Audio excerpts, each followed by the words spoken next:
visi maži smaziukai, kalba jūs varliukai. Vaikų radiją klausykit, kartu paklaksėsim. Vaikų radiją klausykit, kartu paklaksėsim. Va, va, va.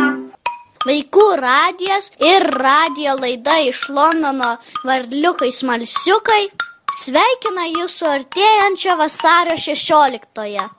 Šią progą kviečiame visus kartu su mumis dainuoti dainelę apie Lietuvą.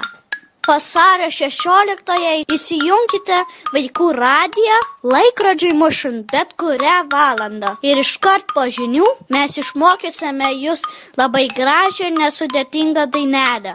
Galėsite dainuoti ją su mumis kiekvieną valandą, kol išmoksite dainuoti patys. Dainuokite visi drauge, pakvieskite ir draugus. Neužmirškite, vasario 16-ąją jungiam Vaikų radiją ir kas valandą dainuojame apie Lietuvą. Lietuvos laisvės dieną švęskime kartu. Va.